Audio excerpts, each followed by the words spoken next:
For my brother, I sold myself to Ethan Lockwood. In an RV during a downpour, my hair was yanked, my thin white dress torn to shreds.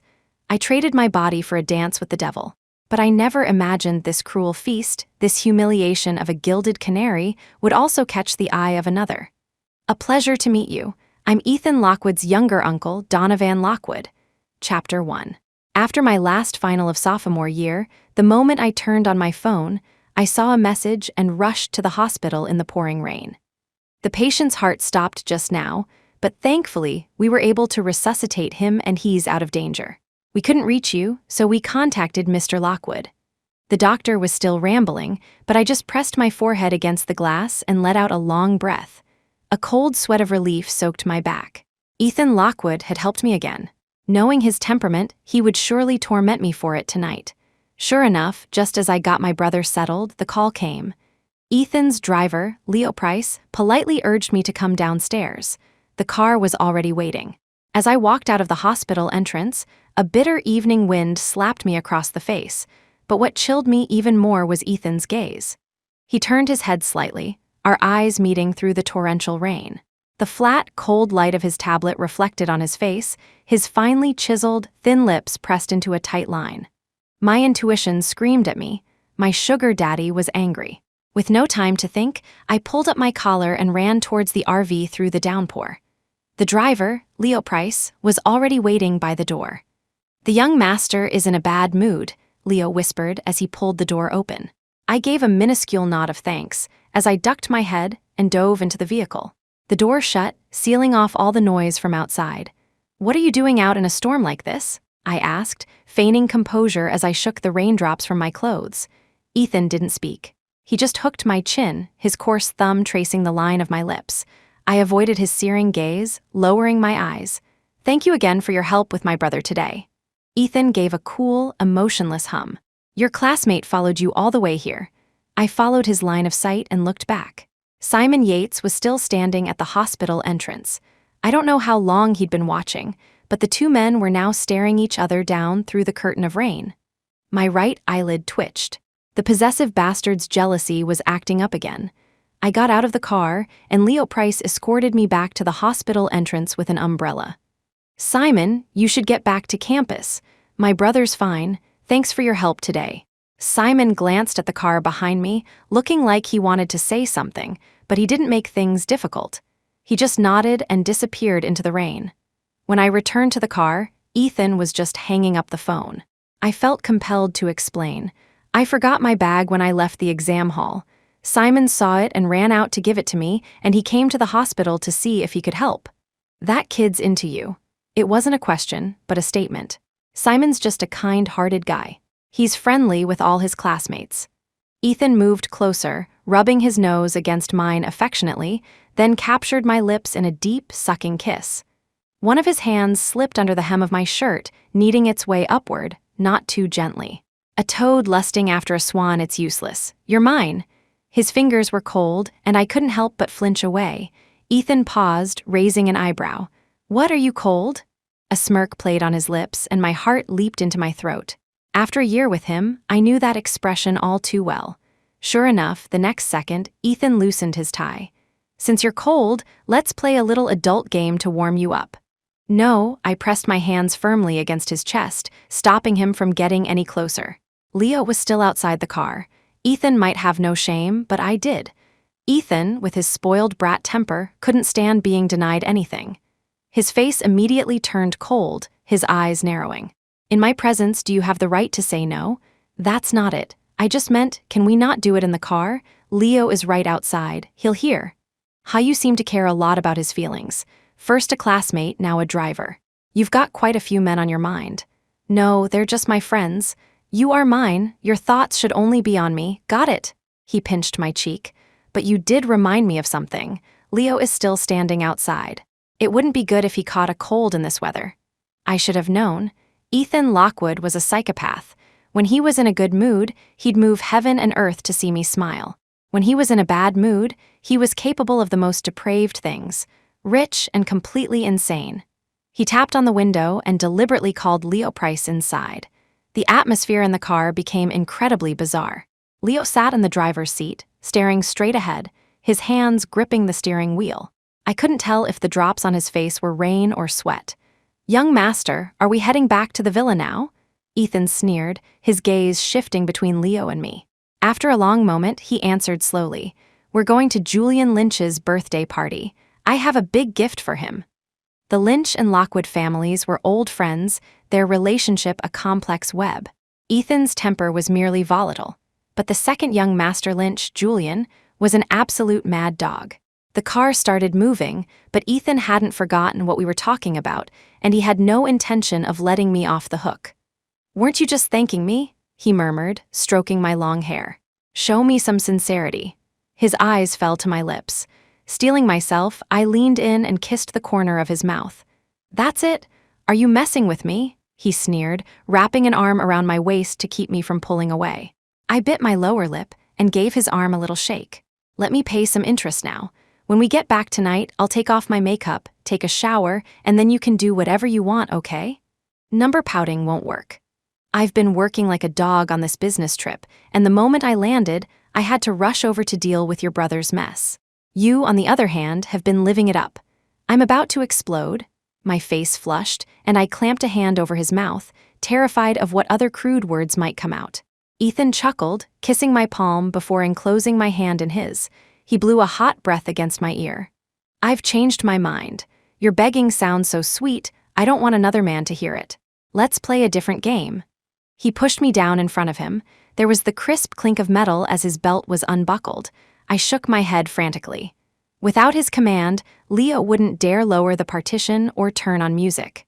In the silent space, only my low protests could be heard. "Don't cry, baby. The more you cry, the more I want to bully you hard." His breathing grew heavier as he stared at my face. He licked away my tears, his voice a low, seductive whisper. "I'll give you two choices now. Between Ethan and me, there was no, I want to, or I don't want to. There was only what he wanted. Be a good girl and do as you're told, and I'll have that experimental drug from overseas that can ease your brother's pain. It can be airlifted here by next week." My brother was my weakness, and Ethan Lockwood knew it all too well. I had no choice. All my dignity and pride were trampled under Ethan's feet. My long hair swayed with the motion of the car as I reluctantly lowered my head. Hiss, the veins on Ethan's arm bulged and his Adam's apple bobbed. I had never done this before. Outside the window, the city lights blurred past. Who could imagine that inside this tinted vehicle, such a debauched scene was unfolding? I raised my eyes, looking at Ethan through a film of tears. No normal man could resist that look. "Put down the partition," Ethan roared. Chapter 2. As if granted a reprieve, Leo Price pressed the button with lightning speed. Ethan Lockwood was obsessed with my body. During our countless intimate moments, he told me my body felt like it was tailor-made for him, that he would die on me one day. I closed my eyes, trying to empty my mind. Amid the rocking motion, I felt myself transported back to a cicada-filled afternoon. Golden sunlight filtered through the leaves. A boy's lean, strong arms were held stiffly around me, his fingers gripping the reins so tightly they had turned white. I looked back and saw his ears, bright red, and the galaxy of stars glittering in his eyes. What are you looking at? I'm teaching you to ride. If you don't pay attention and fall off, don't come crying to me. What's there to be afraid of? You're here, you'll protect me. Wow, Hector, your face is all red. Show some respect. I told you to call me brother." The boy suddenly spurred the horse forward. I screamed and buried myself in his arms, hearing the deafening thunder of his heartbeat. That midsummer, the vast meadows, the unripe fruit, the entangled figures on horseback. In those years of youth that I can never return to, a shining secret was engraved into my life. "Raina, look at me." Say my name, Ethan's hoarse voice and a tap on my cheek brought me back. I slowly opened my eyes. The illusion shattered. I had missed the vibrant summer and lost the bright-eyed boy. Tears streamed down my face. "Ethan Lockwood." Ethan grabbed my hair and kissed me deeply, so lost in his overwhelming pleasure that he didn't hear the last part. "I hate you so much." Torn clothes were scattered everywhere. The air in the car was thick with the scent of musk. "Baby, can you still walk?" I kept my eyes closed, pretending to rest, not wanting to deal with him. He kissed my sweat-dampened forehead, gently wiping the marks from my body, as affectionate as if we were lovers in the throes of passion. "Sorry, I got carried away. Your clothes are ruined. I'll take you to buy new ones." No, no clothes were better. That way, I wouldn't have to go to Julian Lynch's birthday party. Seeing my enemy would only inflame my hatred, and I was afraid I wouldn't be able to stop myself from stabbing him. Ethan didn't overthink it, assuming I was just pouting. He laughed, scooped me up, and wrapped me tightly in his coat. All right, it's my fault. I wore my baby out. I'll carry you in myself, how about that?" Ethan had already called the store manager to clear the place out. When he carried me in, only a few staff members were waiting by the door with their heads bowed. He set me down on the sofa in the lounge. "Don't be shy. These people are discreet. They won't look or say anything." He knelt in front of me, looking utterly harmless. I reached out and smoothed a stray lock of his hair, my hand lingering to gently stroke his face. Such a simple gesture made Ethan grin like a village idiot. The slightest hint of my feigned affection was enough to send him over the moon. They say the more you do it, the more you love. Ethan was already in deep and didn't even know it. "Baby, I'd love to take a shower with you, but if I go in, I don't think we'd make it out before morning." He held my hand reluctantly, kissing it for a long time before his phone rang. "What the hell are you calling for, you asshole?" The person on the other end didn't seem to mind his rudeness. "What's up, man? So fired up. Did I interrupt something good?" "Get lost. Call me again and I'll fucking kill you." Ethan cursed as he hung up, the romantic mood broken. "Go take your shower. I'll go pick out some clothes for you." When I came out, a complete outfit, from head to toe including jewelry, was ready. Ethan sat beside me, chin in hand, watching me do my makeup, thoroughly pleased with my look. Beauty is a fatal lure. Since ancient times, kings have forsaken their duties for it. I knew the power my face held over men. I also knew that beauty alone is a losing hand. Paired with background, education, or intelligence, it's a royal flush, but played by itself, it's a dead end. That's why I needed a partner to help me win this game. Ethan took me to the club, but he arrived empty-handed. "I thought you said it was Julian's birthday. How come you didn't bring a gift?" Ethan smiled and kissed my cheek. "The gift will arrive on its own." The private room was thick with smoke. I coughed, pushing Ethan inside ahead of me. "I'm just going to the restroom. I'll be right back." This floor was for VIPs only, so it was quiet. I walked down the hallway to the women's restroom, but froze the moment I stepped inside. The sounds of a woman's pleasure, accompanied by rhythmic thuds, filled the air. I instinctively backed away, knocking over a trash can and causing a loud clatter. The woman inside shrieked in surprise, a man grunted, and then everything fell silent. I turned to leave, but the stall door behind me opened and closed. A large hand shot past my head, slamming the main door shut and blocking my path. He loomed over me. "Where do you think you're going?" The man had come out in a hurry. His shirt was open and his pants were unzipped. I immediately took several steps back to put distance between us. "Hey, little baby, you interrupted my fun. Not even an apology?" "Fun? What kind of fun is this? This is the women's restroom. Have you no shame in a public place?" Julian Lynch stepped closer, his eyes raking over me as if I were an amusing little toy. "Look at you, all indignant. Don't tell me you've never tried it in a bathroom. Want to give it a go with me? I'll be very gentle." He grabbed my upraised hand, pinning both of my arms behind my back. "Trying to hit me?" Seeing my mix of anger and fear, Julian's smile widened. He leaned in. I dodged, and his kiss landed on my neck. "You smell so good." He followed it with a bite. Just as I was about to scream for help, there was a knock on the door. "Raina, are you okay? What's taking so long?" It was Ethan. Taking advantage of Julian's distraction, I drove my knee up hard into him, pushed him away, and ran out. "Ethan, help me." Ethan's expression changed the instant he saw me. He pulled me behind him. "Which son of a bitch was it? Get the hell out here." The door opened, and Julian walked out, his face dark and sullen. "You bitch, you dare to hit me. You must have a death wish." Ethan glanced at the sign on the door, then at Julian, and turned to me. "Did you just hit him?" I nodded vigorously. "He's an exhibitionist, and he was in the women's restroom." A sneer came from the end of the hallway. All three of us turned to look. A tall, slender figure was leaning against the window, smoking. The red tip of the cigarette glowed intermittently, illuminating a sharp jawline. "A dog can't change its ways. Julian, I bet you'll never kick this habit of bathroom hookups." Julian's face flushed red and white at the insult. Ethan froze as if he'd been petrified, not moving until the man in the black suit emerged from the shadows. He walked right up to Ethan and blew a puff of smoke in his face. Well, my dear nephew, what's the matter? Don't you recognize me? Ethan, at 61, still had to look up. Younger uncle. The man in black nodded in satisfaction, then flicked his cigarette ash onto Julian's leather shoe. The smell of burnt leather filled the air, but Julian didn't dare make a sound. Younger uncle, what are you doing back in the country all of a sudden? The old master isn't well. As his younger son, I came back to see him. You got a problem with that? His gaze shifted past Ethan and locked onto me. And who might this be? Ethan's hand, holding mine, was slick with sweat. His nervousness was palpable. Oh, you don't want to introduce her. Is she that precious? Afraid I'll steal her? I stepped out from behind Ethan, meeting the man's probing gaze. Hello, Mr. Lockwood. My name is Raina Shaw. My status was awkward. I wasn't Ethan's wife, nor his girlfriend. I was just his kept woman. He smiled slightly and extended his hand toward me. I thought he wanted to shake it, but instead, he gently took my fingers and brought them to his lips for a kiss.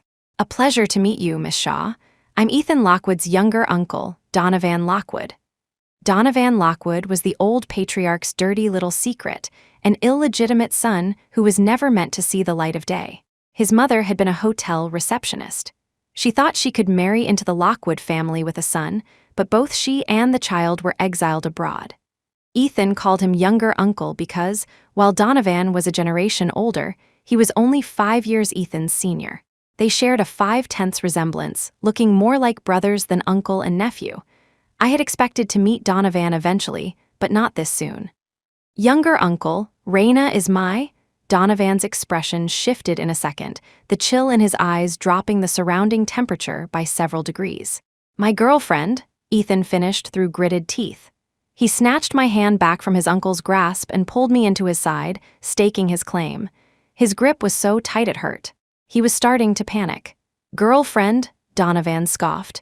Have you taken her home to meet the old master? What did the old man have to say? My heart skipped a beat. How could Ethan possibly take me to see his grandfather?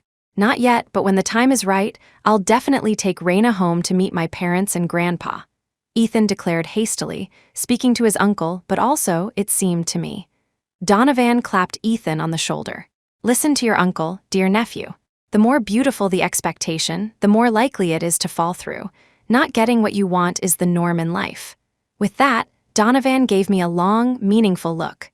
Chapter 3. Donovan stubbed out his cigarette and left via the elevator, not forgetting to taunt Julian about the field op lady still in the restroom. Julian's brow furrowed as he watched Donovan disappear. The old man just got sick, and your younger uncle is already back. The timing is too perfect. I'm afraid he's bad news. Outside the window, dark clouds churned. A storm was brewing. A change was coming. Julian walked ahead with Ethan pulling me along behind him. Following at a distance was the woman from the restroom.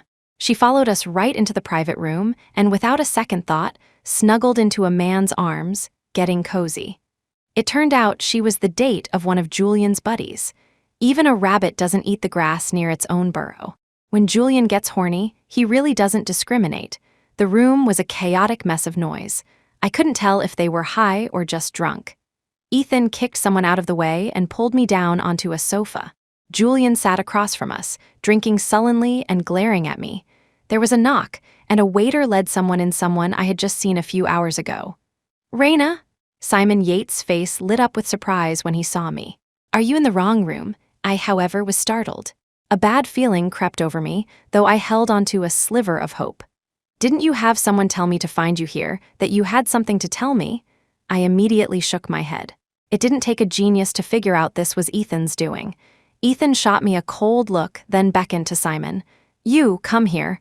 Do you know who I am? Simon shook his head. Have your books rotted your brain? My surname is Lockwood. When people in B-City talk about the Lockwoods, they're talking about my family. Simon remained composed, his expression unruffled. Oh, so, Mr. Lockwood, what was so important that you had to trick me into coming here? Smack Julian stood up and slapped Simon hard across the face. As if that wasn't enough, he followed it with a vicious kick.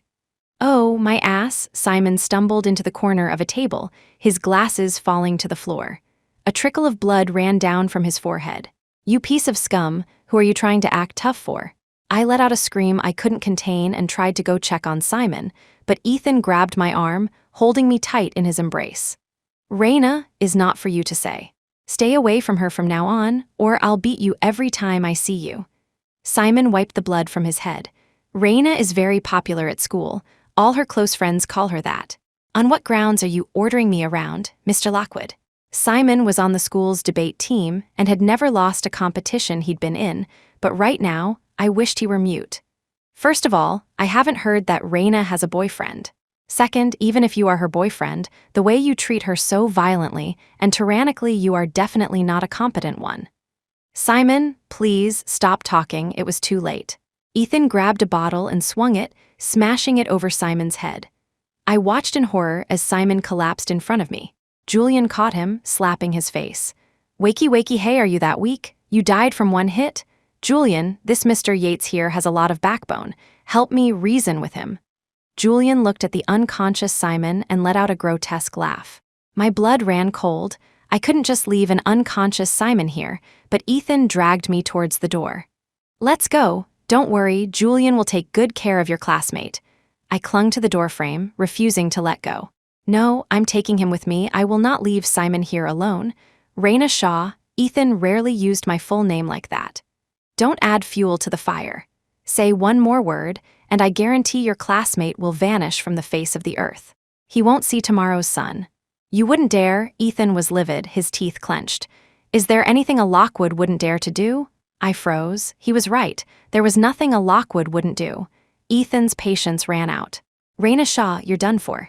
Just wait and see how I deal with you tonight. He chopped the back of my neck with the side of his hand. The last thing I saw before I lost consciousness was him hoisting me over his shoulder. As darkness consumed me, I vaguely saw Julian advancing toward Simon. Ethan didn't screw me to death on the bed, not because he didn't want to, but because he didn't get the chance. When I woke up, I was still in the car. My neck was sore. Ethan was beside me, unconsciously chewing on his fingernails. He only did that when he was extremely anxious. The last time I'd seen him like this was the day his grandfather had a stroke. You're awake. The moment I moved, he grabbed me like a lifeline, burying his face in my chest. Raina, what do I do? My parents were in a car accident. His voice was choked with tears, like a helpless child. Ethan was the only grandson of the third generation of the Lockwood family. He'd been spoiled since birth, well protected by his parents and grandfather. He had no ability to handle a crisis on his own. The car turned around, speeding towards the hospital. I felt a persistent sense of unease. When Ethan wasn't looking, I secretly tried calling Simon, but the call wouldn't go through. When we arrived at the hospital and got out of the car, I immediately felt an insistent gaze from above. I looked up. Donovan was leaning against a window, smoking. This hospital was a Lockwood family property. Even though he was an illegitimate son, he still carried the Lockwood name. No one would dare stop him. Through the vast darkness of the night, I couldn't make out his expression, only the crimson dot at his fingertips, glowing and fading. Younger uncle, Ethan was, after all, just a boy in his early 20s. With such a huge disaster, the first thing he did upon seeing his uncle was break down. Donovan was wearing the same black suit from hours ago.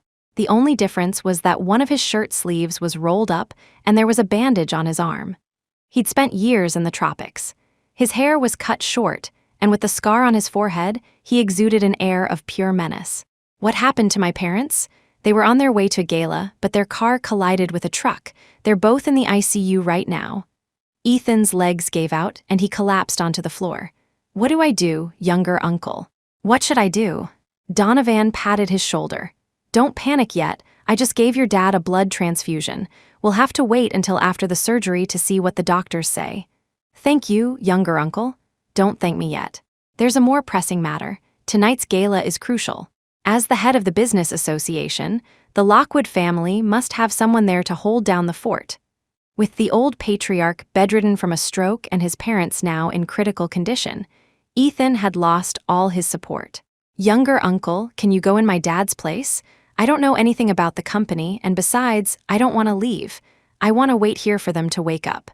Me, I'm not sure that's appropriate. I've been abroad for so long. Those old geezers on the board probably won't accept me. They will, younger uncle. I'll have Leo Price go with you. He's worked for the Lockwoods for years, most people know him. Besides, we both have the same last name. You're my uncle. They'll have to accept you. In that case, all right, I am your younger uncle after all, but aside from Leo Price, there's one more person I need to take with me. Chapter 4. Who? Donovan gestured toward me with his chin. It's not appropriate for me to go to such an event alone. And on such short notice, where am I supposed to find a date? Ethan hesitated. If you're not willing, fine. You can go deal with those old foxes yourself. Ethan had never liked studying. All his energy was focused on his racing club. He had zero interest in the family business. Making him go and schmooze with a bunch of old men he didn't know would be more painful than just killing him. Predictably, Ethan shook his head like a drum. Raina, please, be good. Go with my uncle. I'll call you later. Donovan was not surprised by this decision. He smirked and turned to leave. Donovan's tall figure stopped at the elevator door. The light shone down from above, casting his face half in light and half in shadow. I walked towards him, step by step, and for some reason, I thought of the jade pendant I had shattered as a child. One thought leads to enlightenment, another to damnation. A strange premonition lingered in my heart. After tonight, perhaps many things would be different. Unlike the occasional boyishness that Ethan showed, Donovan exuded an aura that screamed, "Stay away." He closed his eyes to rest as soon as he got in the car. After a while, thinking he was asleep, I quietly turned to study him. Donovan's jawline was sharp and defined. His lips were full, with a cupid's bow just like Ethan's. He had a high-bridged nose with a tiny mole on it. With his eyes closed, he looked less aggressive, almost possessing the air of a refined businessman. Had enough of a look? A smile played on his lips. How could this man see what I was doing with his eyes closed? I cleared my throat and turned towards the window. With Ethan gone, I quickly took out my phone and called Simon again. From the moment I woke up until now, the phone had gone unanswered. I left Simon a message on social media, but there was no reply. Just as my mind was in turmoil, the car stopped. Donovan had opened his eyes at some point. "Let's go. We need to pick out some clothes first." Ethan had bought me many clothes. Every season, he would personally select new outfits and shoes for me, always in modest, conservative styles. In bed, he was insatiable, wanting to devour me whole. But once we were out of it, he didn't want anyone else to see even a glimpse of my body.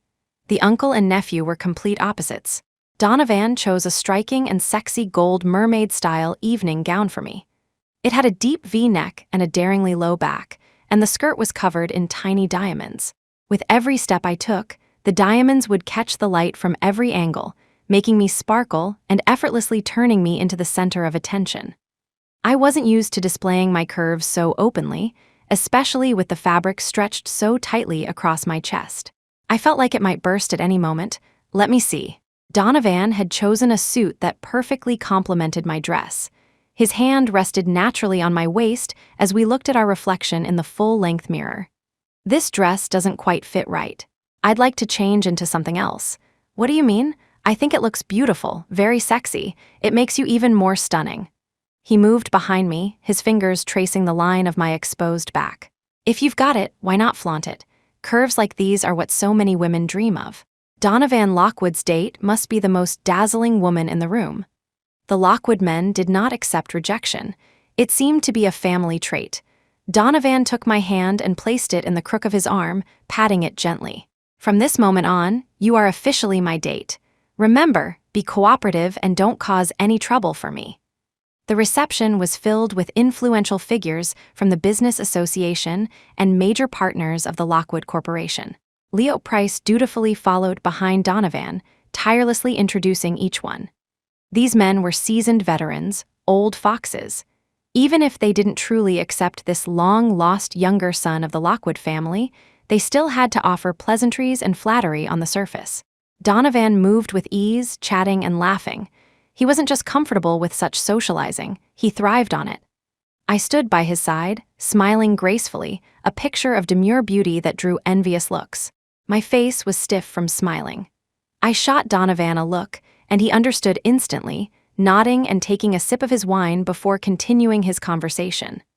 I slipped away to a corner, about to stuff a small pastry into my mouth, when I was interrupted by a woman with a beaming smile. "You must be Mrs. Lockwood. It's a pleasure to meet you. I'm Mr. Jiang's wife. We met just a moment ago." Who she was didn't matter to me at all.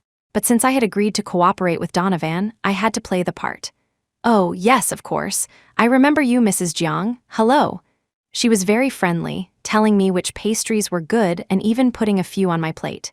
"It's so wonderful to be young. You and your husband are such a perfect match, a true power couple." I smiled.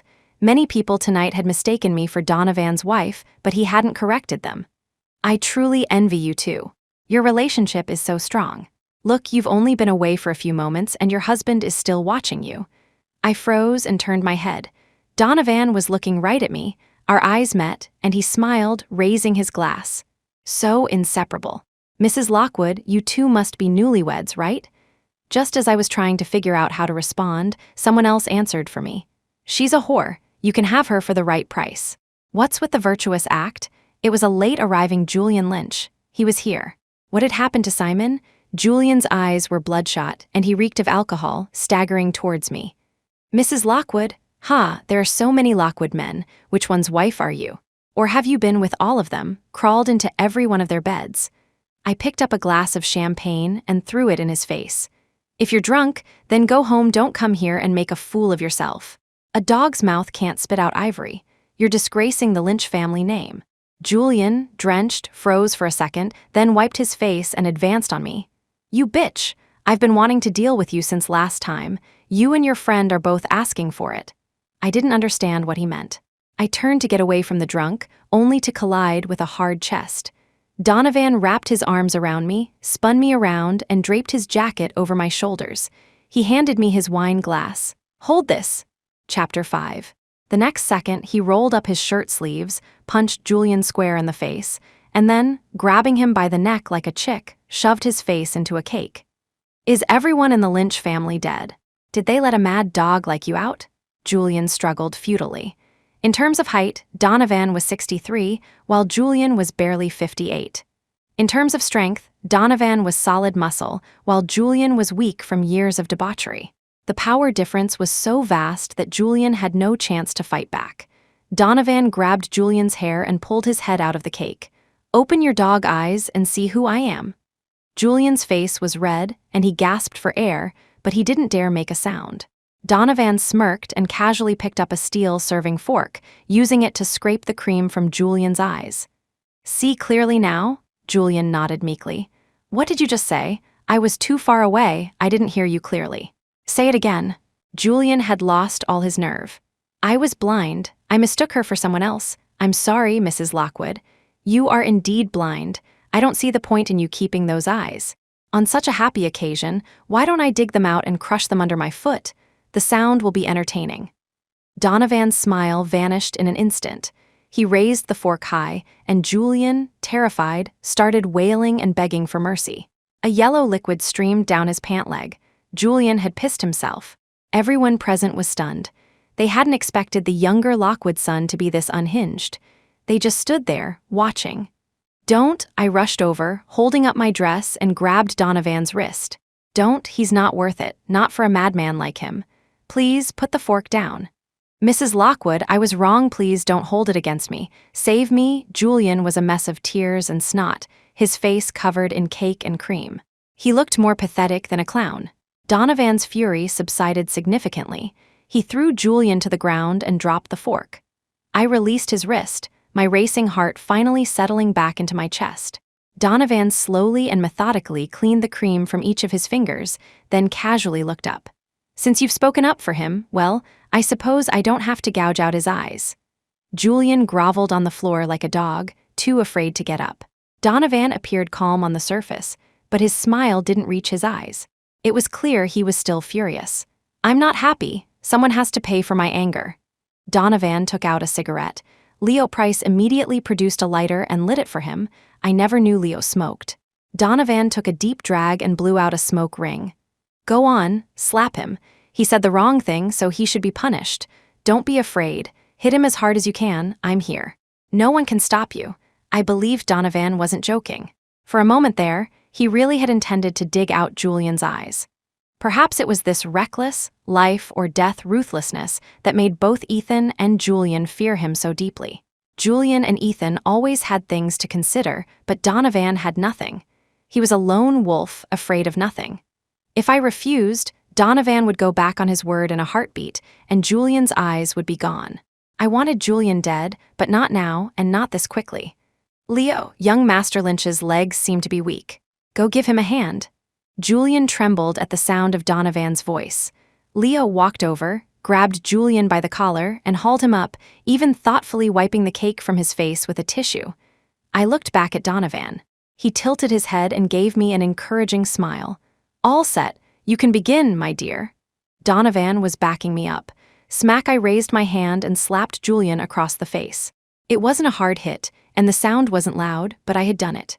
I had wanted to hit Julian since the day I first met Donovan. Today, my wish had finally come true. It was the first time in my life I had ever hit anyone. A dark satisfaction coursed through me. Good hit, I didn't feel a thing. Please, use more force, I can take it. I suspected Julian had been scared witless. Smack, smack, smack, I lost count of how many times I slapped him. Each time, I used all my strength. Now I was panting slightly and my hand throbbed. I think that's enough. I really didn't want to hit him anymore. Donovan walked over to me and took my reddened hand, gently massaging it. Your hands are so delicate. They're not suited for this kind of rough work. That was my oversight. I apologize. He lifted my hand and kissed the back of it. I couldn't decipher his meaning. Donovan leaned in and whispered in my ear, when my mother was alive, she slapped me every day. I have the most experience with this. Watch closely, I'll only show you once. I had never found a smile terrifying until this moment. As I looked at Donovan's twisted, almost ecstatic smile, a chill crept up my spine and spread through my limbs. What kind of mother would hit her own child, and every single day? What kind of life had Donovan lived for the past 20+ years? What did he think about when he was smoking and lost in thought? I watched, stunned, as Donovan walked up to Julian and slapped him so hard he fell to the ground. Leo hauled him back up, and Donovan slapped him down again. No matter how much Julian cried and begged, he couldn't escape Donovan's slaps. The louder he screamed, the harder Donovan hit. The elegant music had stopped, replaced by the relentless, crisp sound of slapping. Donovan was incredibly strong. After just a few hits, Julian's face swelled up like a pig's, several of his teeth were knocked out, and he lay motionless on the ground. Throughout the entire ordeal, Donovan didn't even frown. See that? Next time you want to hit someone, do it like me. Mrs. Jiang, who had been standing next to me, took another step back, trying to distance herself from me. Donovan emotionlessly pressed his cigarette butt into Julian's face. The acrid smell made me want to vomit. I held it back as long as I could, but finally rushed to the restroom and threw up violently. When I came out, Julian had been carried away, and the blood on the floor had been wiped clean. Donovan was on stage, giving a speech. He looked so refined and humble, as if he wasn't the same man who had just been in a murderous rage. Donovan was concise, but his few words sent shockwaves through the business association. 1. Arthur Lockwood Sr. The former chairman of the association was incapacitated by a stroke, and his eldest son, Arthur Lockwood Jr., was in an accident. Therefore, Donovan Lockwood would temporarily take over as chairman. 2. The Lynch family was a cancer in the association, cooking the books and damaging the association's interests for their own profit, violating the principle of mutual benefit. Effective immediately, they were expelled from the association. The specifics of their punishment would be announced after a full investigation. I watched Donovan from across the murmuring crowd. His face suddenly seemed so unfamiliar.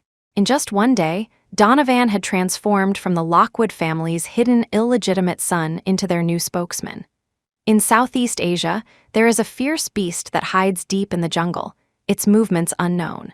It appears to live a peaceful, leisurely life, but in reality, it has been lying in wait, sharpening its claws, waiting for nightfall to deliver a fatal blow to its enemies. With Arthur Lockwood Sr. down and his eldest son's fate uncertain, the Lockwood family's darkest hour had arrived. What are you thinking about so intently? I snapped back to reality. Donovan was standing in front of me. "I had a great time tonight. You performed well. What would you like as a reward?" "What I want, can you really give it to me?" Chapter 6. Let's hear it.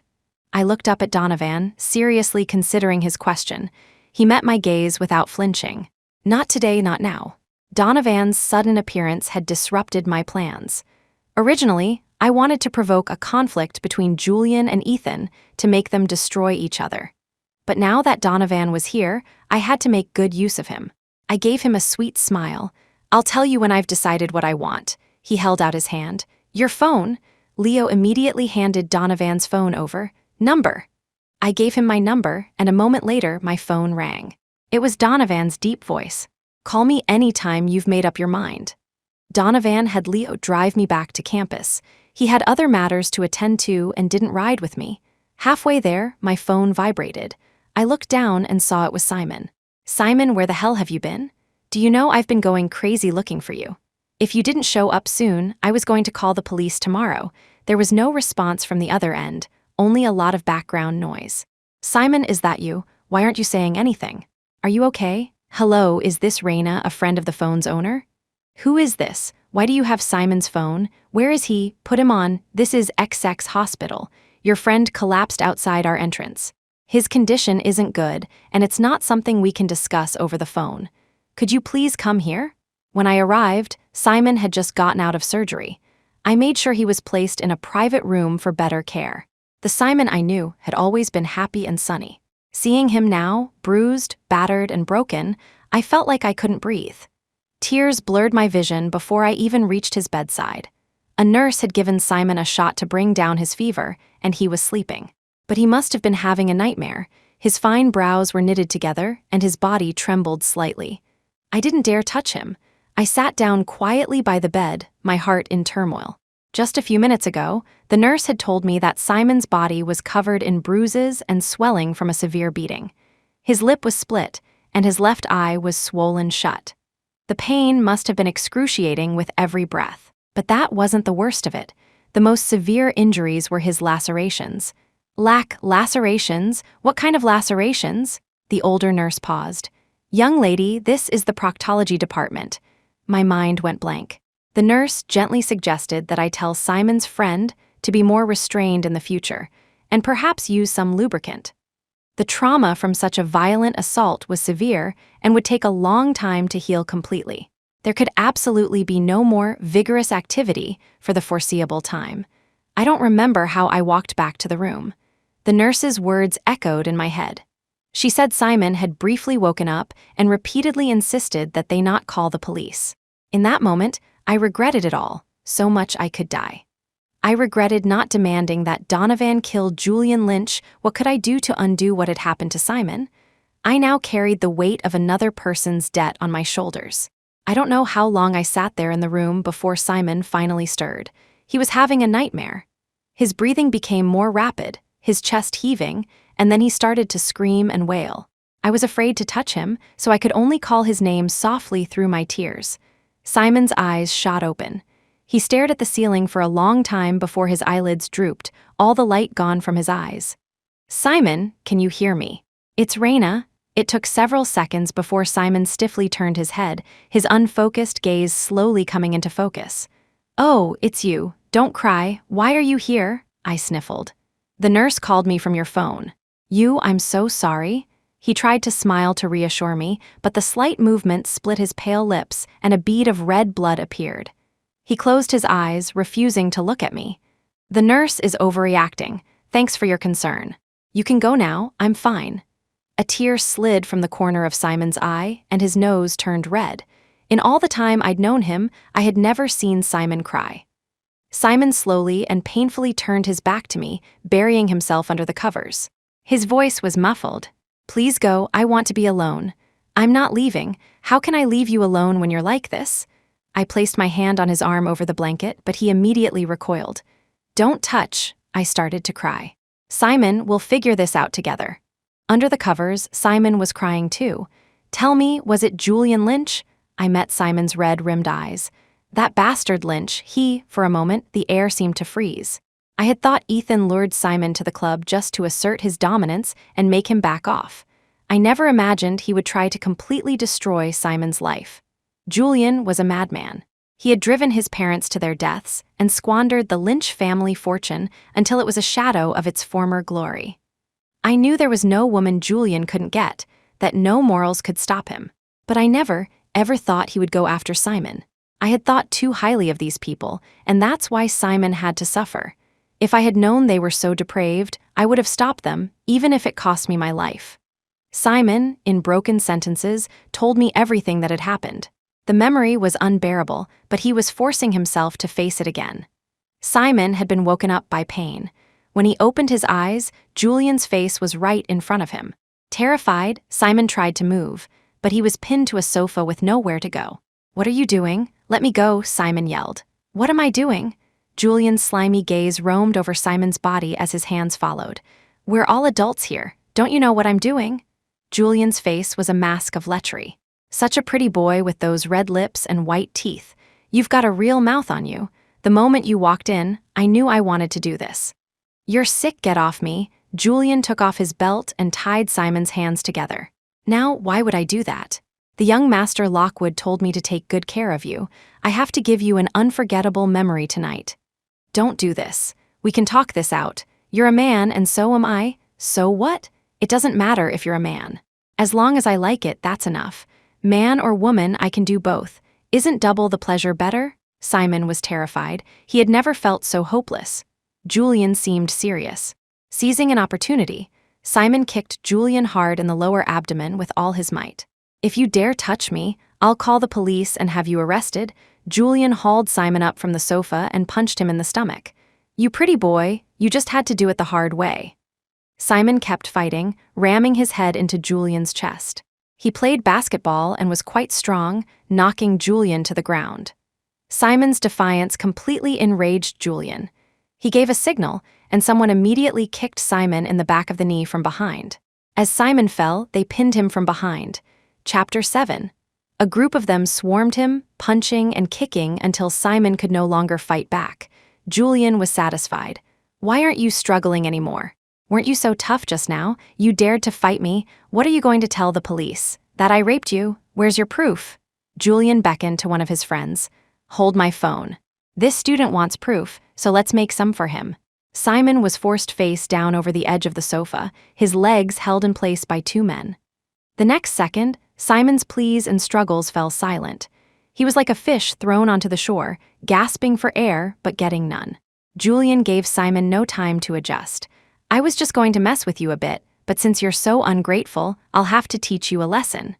Throughout the whole ordeal, Julian's friends recorded everything. They didn't film Julian, but Simon's face was in high definition, unobscured.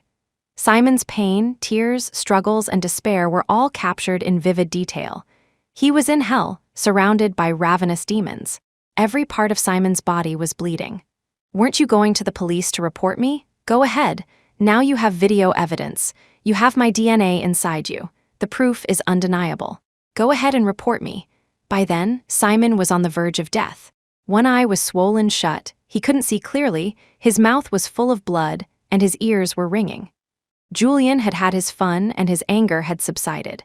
Not wanting to actually cause a death, he had his men dump Simon at a random hospital entrance.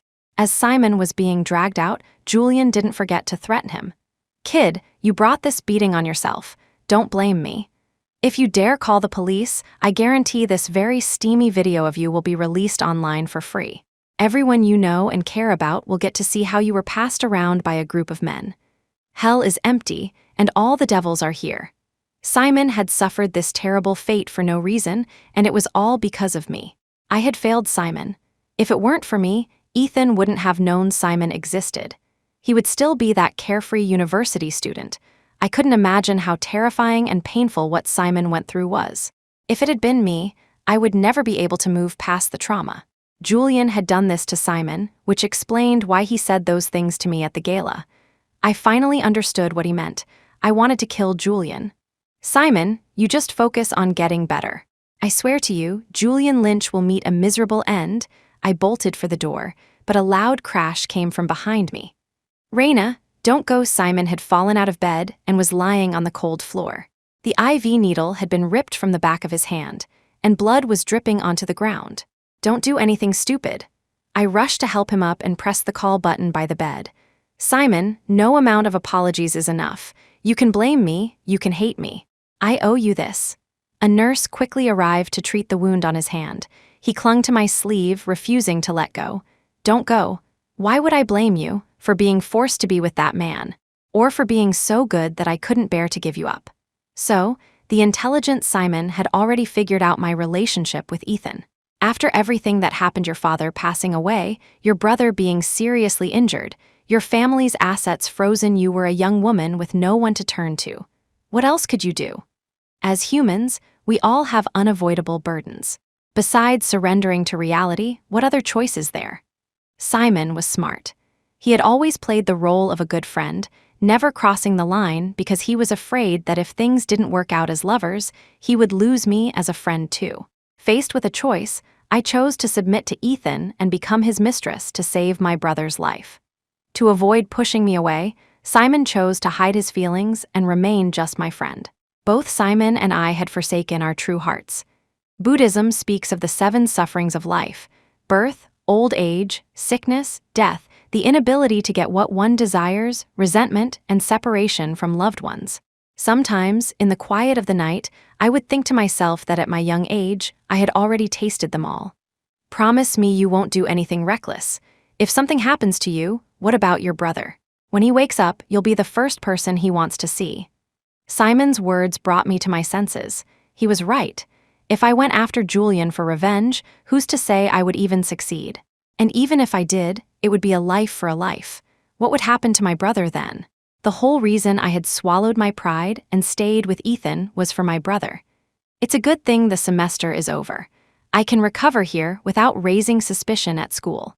Just promise me you won't go, okay? Simon's eyes were devoid of hope. I don't want anything more to do with that man, and I don't want to lose you as a friend. I promised him. I wouldn't act impulsively and try to get revenge on my own, but I absolutely could not let Simon be hurt for nothing. This was on Julian's tab, and he would have to pay. I stayed in the hospital room until visiting hours were over.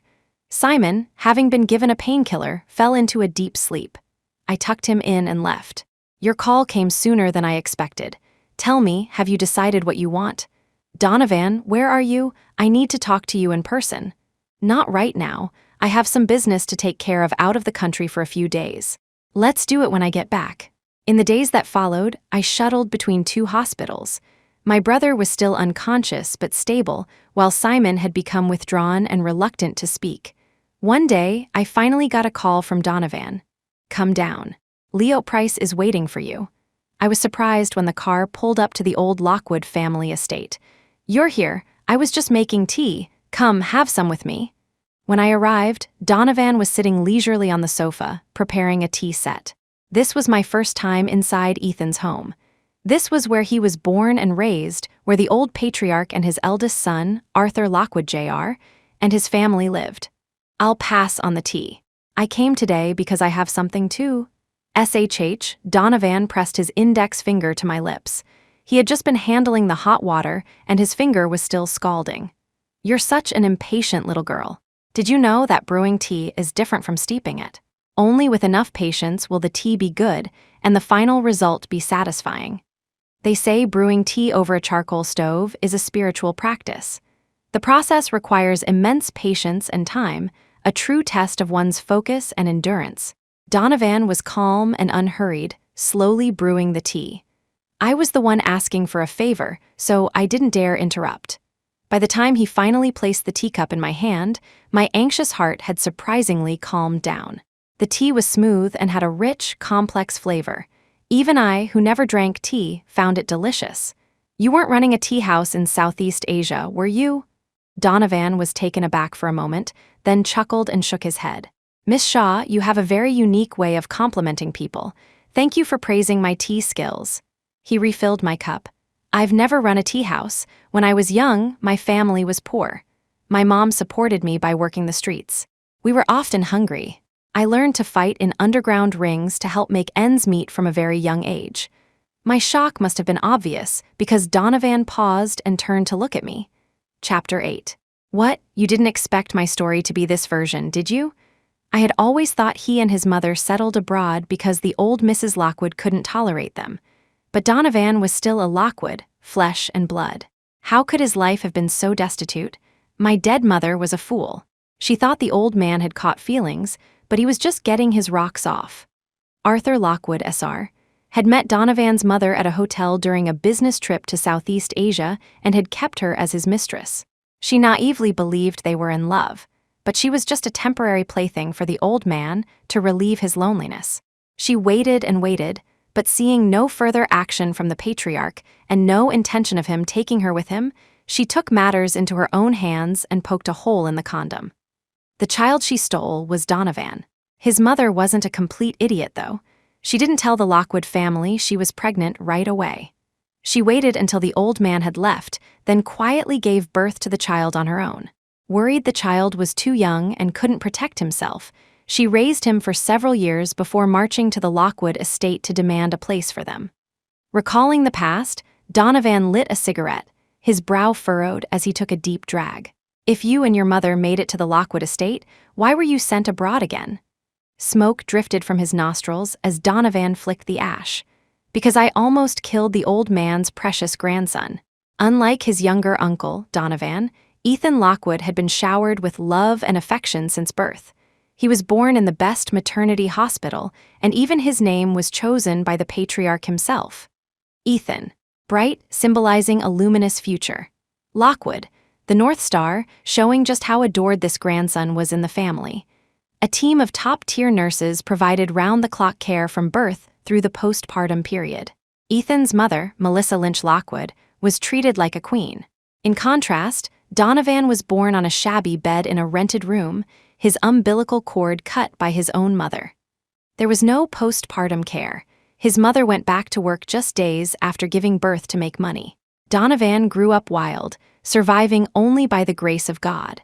It took the patriarch a long time to accept the existence of this surprise younger son.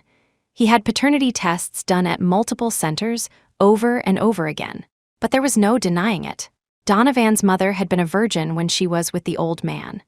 The child was, without a doubt, his. The then-living Mrs. Lockwood reluctantly allowed Donovan to stay, but he was relegated to the servants' quarters, given the bare minimum for food and clothing. Even the household staff bullied him, both openly and secretly. As for his mother, she had arrived full of hope with her child, only to be turned away. In just a few years, the once vibrant young woman had withered into a haggard housewife. The patriarch had lost all interest. He gave her some money and sent her away, forbidding mother and son from seeing each other again. His mother wasn't particularly fond of her son. He was, after all, just a meal ticket. Seeing him didn't matter, as long as the money came on time. At a young age, Donovan was separated from his mother, living a lonely, fearful life in the Lockwood household. Do you know what ridiculous name that old hag gave me? Donovan, to make me remember the grace of the Lockwood family for giving me a bowl of rice and to be filial to them in the future. What a fucking joke, Arthur Lockwood SR. Never officially acknowledged Donovan's existence. He wasn't even allowed to attend important events like ancestral worship. Donovan lived like a ghost in the Lockwood house. After Ethan was born, Donovan's life became even harder. He once hid behind a tree to peek at his baby nephew, but was discovered by Melissa. She screamed for people to come and pin the young Donovan to the ground. Hearing the commotion, the patriarch and his wife rushed out. Seeing Donovan, they didn't give him a chance to explain. The old woman slapped him across the face. "You little bastard, what were you doing hiding behind a tree? Were you trying to harm my grandson when no one was looking? I knew you were an ungrateful wolf. It was the first day Ethan was home from the hospital. Donovan was just curious and wanted to see the new family member. That was all. At birth, man is inherently good. Everyone is born a blank slate, pure and unblemished. Who they become depends on their environment. The Lockwood family, seemingly glamorous and wealthy, was in reality a cesspool, rotten to the core. Donovan struggled, holding up his small, dirt-covered hands. In his palm, he clutched a small horse he had woven from grass. "No, I just wanted to give the baby a welcome gift." Melissa snatched the grass horse, threw it on the ground, and stomped it to pieces. "You call this worthless piece of trash a gift? You grew up in a garbage heap, so you don't know any better. My son doesn't want your junk." The patriarch was present the whole time, silently condoning his wife and daughter-in-law's humiliation of his own son. He didn't say a word in Donovan's defense, just frowned with a look of disgust. "That's enough for today. Don't wake my grandson. As for you, if you need money, talk to the butler. Otherwise, stay out of the main house." Watching them turn and walk away, Donovan lay on the grass and cried for a long time, until he fell asleep and was woken by the cold in the middle of the night. Of all the people in the Lockwood household, not a single one thought to cover the poor child with a blanket. They just left him there to fend for himself. Donovan's heart was broken. From that day on, he never shed another tear in the Lockwood house. Ethan grew up spoiled and headstrong. He hung out with Julian Lynch from a young age and was often instigated into mischief, but the Lockwoods turned a blind eye, never disciplining him. After the grass horse incident, Donovan tried to avoid everyone in the family, especially Ethan. But as Ethan grew older, he started to provoke Donovan. Putting sand in his food and spiders in his water were common occurrences. The older Donovan got, the more reserved he became. He would just silently throw it away, never stooping to Ethan's level until Ethan turned 10. Ethan's 10th birthday was a major event. The Lockwood estate was lavishly decorated, and the patriarch invited many of B-City's most influential people to celebrate with his precious grandson. The front yard was filled with clinking glasses and laughter. Donovan put on his headphones to block out the noise. However, as you know, even if you don't look for trouble, trouble often finds you. The door to his room was kicked open. Julian stood there smugly, followed by a younger Ethan and a group of other young guests. "This is my room, please leave." "Your room?" Julian's voice, still changing, sounded like a dying duck. "This villa belongs to the Lockwoods. Who the hell are you? What right do you have to live here?" They were here to cause trouble. Donovan took a deep breath, not wanting to argue. He walked to the door and closed it. The next second, the door was violently kicked in, shattering into pieces. "You bastard, you've got some nerve. You're just the son of a whore. What right do you have to act tough in front of us?" Chapter 9. "What did you say?" "Julian's right, you're just a bastard. Your mom's a shameless slut who had you with God knows who and then tried to pin it on the Lockwood family." "Tui, the trash of a trashy woman," Ethan chimed in. "The malice of children can sometimes be deeper than that of adults." Donovan's hands clenched into fists. "Where did you hear that?"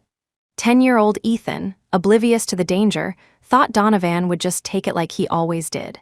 "My grandma said so. My parents said the same thing. You're not a Lockwood, you're just a boss." Before he could finish, Donovan punched Ethan, knocking him to the ground. All the other children screamed and ran away.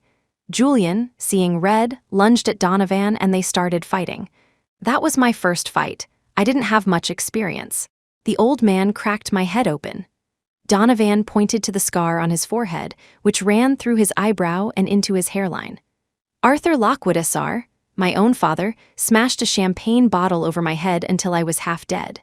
It's always the ones closest to you who know where to hit to make it hurt the most." Donovan had wanted to protect his mother. At the time, he didn't feel abandoned by her. He believed she had her reasons for not being able to see him. So when Julian and Ethan insulted his mother in front of so many people, Donovan fought with all his might to defend her. When the patriarch arrived at the servants' quarters, he was nearly scared to death. Julian lay on the floor with a broken leg, wailing. His precious grandson was being choked by Donovan, his face already purple. Without a second thought, he grabbed a champagne bottle from a waiter and smashed it over Donovan's head. This time, Donovan had truly intended to kill. A few minutes later, and his precious grandson would have been dead. "They didn't take me to the hospital. They just had the family doctor stitch me up. That same night, they sent me back to my mother like I was the plague." After that, the Lockwood family cut off all financial support and threatened to get rid of them if they ever showed up again. Overnight, Donovan's mother went from a rich woman to a woman in debt. She took all her frustration out on her child. "My mom drank every day to numb herself so she could face those men. After they left, she would hit me, curse me, and beat me until I was black and blue." Donovan looked like his father, which became his original sin. He laughed self-deprecatingly. "My mom was right, though. I am a jinx. If it weren't for me, she could have married a decent man. Why else would she be forced to bring different men home every day?" Donovan dropped out of school, changed his name, and started learning Muay Thai. I was inexperienced at first, almost got beaten to death in the ring a few times. But I couldn't die. I had to earn money so my mom wouldn't have to sell herself anymore. No matter how his mother insulted or beat him, Donovan never blamed her. She was the woman who had given him life, his only family in the world. The old man was afraid I'd come back, so he had people watching me, ready to stop me. I only saw him once in all those years. It was when my mom was dying. I went to beg him to see her one last time.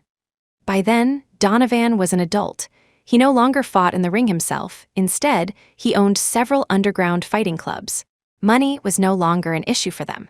Stepping into the Lockwood estate again, the familiar faces were still there.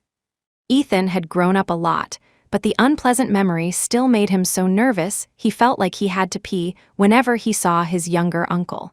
Donovan didn't bother with pleasantries. He got straight to the point. "My mother is sick, very sick.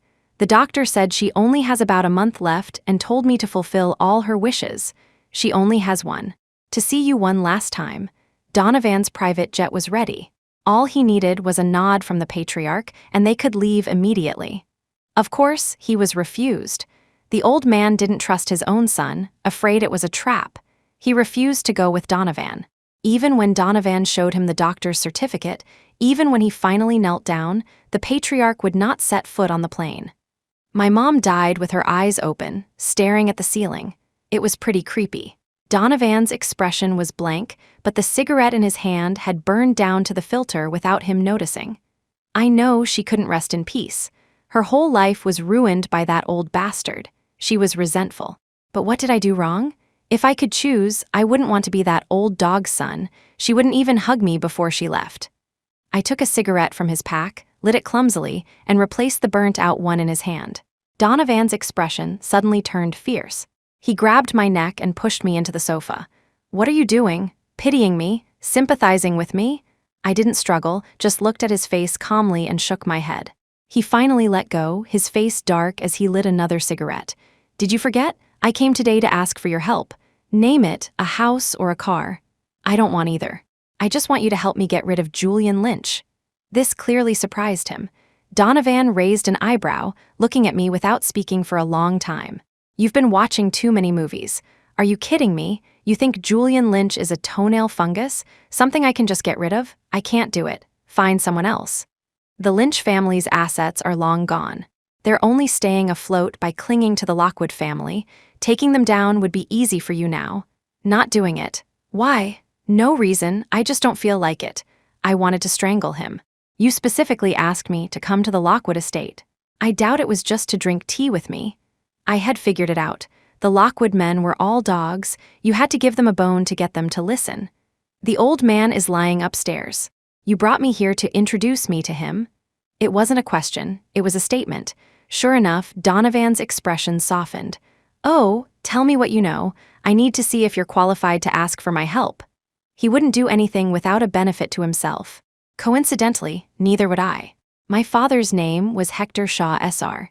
He was an accountant for the Lockwood Corporation. There was an insider who embezzled a huge amount of assets and cooked the books. When the scheme was exposed, my father was made the scapegoat. My father was innocent. When I visited him in prison, his hair had turned white overnight. He put on a brave face and comforted me, saying he would be exonerated. But I never saw that day. They said my father couldn't handle the pressure and hanged himself in his cell, but how could that be? My mother died on the operating table the day I was born. Fearing I would be mistreated by a stepmother, my father never remarried. He loved me more than anything. How could he commit suicide when there was still hope of getting out? The day I visited him, my father told me he had hidden a document in the wall, sealed with cement. He told me to wait for my brother to come home so we could break open the wall and get it together. That document could have saved my father and sent the real culprits to prison, but I never got it. My brother and I chipped away at the wall for a long time and finally found the document. We planned to take it to the authorities the next day to save our dad, but that night, our house mysteriously caught fire. The fire started in the middle of the night, when I was in my deepest sleep. My brother woke up from the smoke and ran to my room to wake me. He tied all the bedsheets in the house together, tied them around my waist, and lifted me onto the windowsill. He held the other end tightly and slowly lowered me down. And him, did he escape with you? Chapter 10. I shook my head. My brother inhaled toxic fumes and lost consciousness. He couldn't escape with me. My brother gave me the chance to live, suffering severe burns himself. He hasn't woken up since. Arthur Lockwood, SR, pushed my father to his death to protect his own son. He feels guilty and would never want to see me. You brought me here specifically to provoke him. Donovan didn't deny it. You're not even in the country, yet you know everything about the Lockwood family. The old man just got sick and you immediately appeared. That's not a coincidence. Donovan smiled. Oh, then who do you think my mole in the Lockwood family is? Leo Price. Leo didn't smoke, yet the moment Donovan took out a cigarette, he had a lighter ready. Their coordination was too smooth for people who had just met. I noticed it at the gala. You and Leo have known each other for a long time. You're right. I met Leo the last time I came to the Lockwood estate before my mother died. Relationships built on family and love are fragile, but money is reliable. Donovan found Leo a young, beautiful wife who bore him a healthy son. He also sent Leo's parents and wife to a tropical island to live a life of leisure. Leo's offshore account had more money than he could spend in a lifetime. With his future secured, he was naturally willing to risk his life for Donovan. Miss Shaw, knowing so much, aren't you afraid of being silenced? I'm not afraid. Donovan, I'm just like you were back then. We both have people we would die to protect. So, please help me. Think of it as helping your younger self. From ancient times, two things have been the greatest motivators for men: women and power. I believed Donovan's return was not to reconcile with his family and overcome difficulties together. Our paths were different, but our destination was the same: the destruction of the Lockwood family. If you want revenge, then let's destroy them completely. To have and then to lose is the greatest pain. Ruining everything the Lockwoods have, making them pay back double what they owe you, that's the only way to justify all the years you've suffered. Donovan wrapped his arm around my waist, pulling me against his chest. I never would have guessed. Such a beautiful face with such a venomous heart. Let me listen to what that heart is thinking. His smile never faded as his large hand slipped inside my clothes, cupping and playing with me. The calm demeanor from the tea ceremony was gone, replaced by a thick desire in his eyes. I turned my head, dodging his kiss. Donovan nibbled on my neck, not too gently. What, you won't give it to me? Teasing me. Since we've formed an alliance to deal with the Lockwood family, we should share all our resources, including our bodies, for a transparent and honest cooperation. What do you think? I smiled, my hand resting on his firm chest. I gave it a squeeze, then trailed my finger down over his abs, closing my hand around his most vulnerable part. Let's talk after it's done. When you give me what I want, I'll naturally give you what you want. I finally met Ethan's grandfather. He had once been a decisive and ruthless figure in the business world, amassing a great fortune for the Lockwood descendants. But now, he lay in bed, unable to care for himself, needing help even with basic bodily functions. Donovan waved the caregiver away and walked over, brazenly putting his foot up on the old man's bed. Old man, wake up, you have a visitor. Seeing no reaction, he slapped the old man's face a few times. Arthur Lockwood SR's eyes slowly opened. He mumbled incoherently, drool trickling from the corner of his mouth. Haha, what are you so scared of? Yes, you're not mistaken. It's me, your illegitimate son who's worse than a dog. The patriarch struggled to reach for the call bell, but Donovan snatched it away. You're so old, yet you still have no composure. It's rare for us to see each other. Shouldn't we catch up? It would be rude to let an outsider interrupt. Donovan turned and beckoned to me at the door. Old man, I brought a friend for you today. Take a good look. Isn't she beautiful? I walked to the patriarch's bedside and tucked a strand of hair behind my ear so he could see my face more clearly. Arthur Lockwood strained to open his cloudy eyes, and then they widened as if he had seen a ghost. Oh, look at you. You recognize her, don't you? This is Raina Shaw. Her father was Hector Shaw SR, the man you had killed. The one who cooked the books was Arthur Lockwood Jr., and his accomplice was the Lynch family. Both the Lynch and Lockwood families were responsible for my father's death. You're a clever old man, but your son and grandson are both fools. Your precious grandson was overcome by lust. Didn't you hypocritically send him to attend Hector Shaw Sr.'s funeral? Well, your grandson fell for the man's daughter. Donovan laughed so hard tears came to his eyes. To this day, he still doesn't know the real cause of Raina's father's death. Ha ha ha ha, I can't wait to see if his blood vessels burst when the truth comes out. The patriarch's chest heaved violently, his face turning purple. After a few struggles, he went limp. Donovan placed his fingers under the old man's nose to check for breath, then shrugged. He got off easy. He died before he could see what happens to his precious grandson. Shouldn't we call an ambulance? He might still be saved. No need. Let's not waste medical resources. The old bastard should have died long ago. His own father had just died in front of him, yet as a son, he showed no trace of sadness. I smiled. Sometimes, I think about how fragile human life is. A rope can hang a person, a car accident can take out a couple. What are you trying to say? He tilted my chin up. Nothing, just a random thought about how many accidents there are. I never believed that the car accident involving Arthur Jr. and his wife was an accident.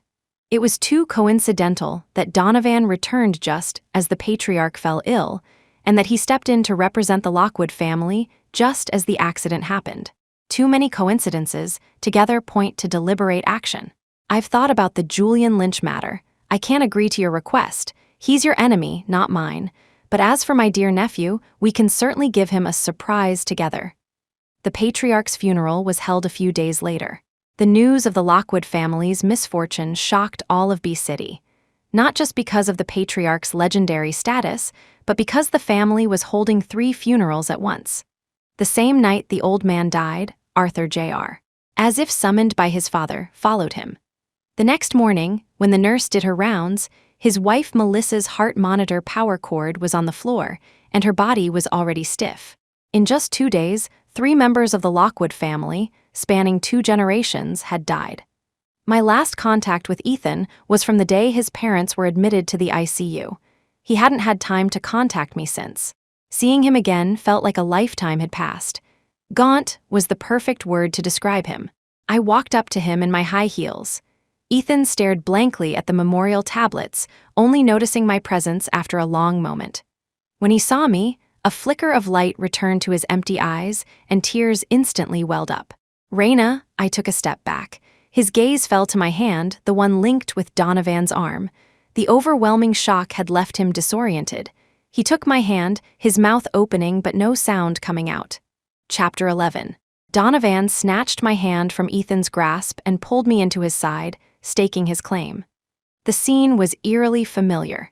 It was exactly what had happened the first day I met Donovan, only then, the uncle and nephew were in opposite positions. Younger uncle, why are you and Raina here together? Raina is not for you to say. Let me formally introduce you. Raina Shaw is now my wife. You should call her younger aunt. It took Ethan a long time to process that sentence. Impossible, you're lying. Raina is mine, she was with me. With you as what? A girlfriend? A fiancé? Or a secret mistress you couldn't let see the light of day? Ethan panicked. Raina, I've been busy at the hospital with my parents these past few days, and I neglected you. It's my fault. Don't be angry, don't try to scare me like this. Days of non-stop care had left Ethan utterly exhausted. His eyes were bloodshot, and a layer of stubble covered his chin. I had never seen him so disheveled. Donovan had anticipated Ethan's disbelief. He had actually gone to the city hall with me and signed the papers. He had a clear photo of the marriage certificate on his phone, showing my name and Donovan's. You said you helped her with her brother's medical bills out of pity, on the condition that she would be at your beck and call for a year. Well, the year is long over. From now on, Raina is Donovan Lockwood's woman. She has nothing to do with you anymore. The relentless blows were about to break Ethan. His eyes were wide with fury as he grabbed Donovan's collar. It was you ever since you came back. My family has been plagued by one disaster after another. Now you're even taking my woman. There are so many women out there. Why did you have to take mine? Donovan punched Ethan in the side. Years of fighting had taught him the body's weak spots. If he wanted to, he could have instantly hit the liver, causing a body shock and knocking him out. Ethan groaned in pain, letting go and clutching his stomach as he knelt on the ground, unable to get up. Because I wanted to take yours first, it was the woman you like. Next, it will be the Lockwood family fortune. "Don't worry, dear nephew, we have plenty of time. Everything you have now will slowly, piece by piece, become mine." The old Mrs. Lockwood had made a mistake by not getting rid of the bastard Donovan. Now the old man was dead and gone, leaving his precious grandson to face his psycho uncle alone. The cause of the patriarch's stroke was, shamefully, from taking performance-enhancing pills during an encounter with a woman and getting too vigorous. He was as promiscuous as ever, sowing his wild oats wherever he went. It had happened so suddenly. The old man had been in good health and hadn't written a will. Now that he was dead, and his eldest son was gone too, only Donovan and his nephew were left. The patriarch had held 60 of the company's shares, making him the controlling stakeholder. The other 40 was scattered among other board members. And now, the mighty had fallen. Donovan was a madman, and Ethan knew nothing about business. The Lockwood Corporation was on the verge of collapse. Through a combination of bribery and threats, Donovan had already acquired all the loose shares.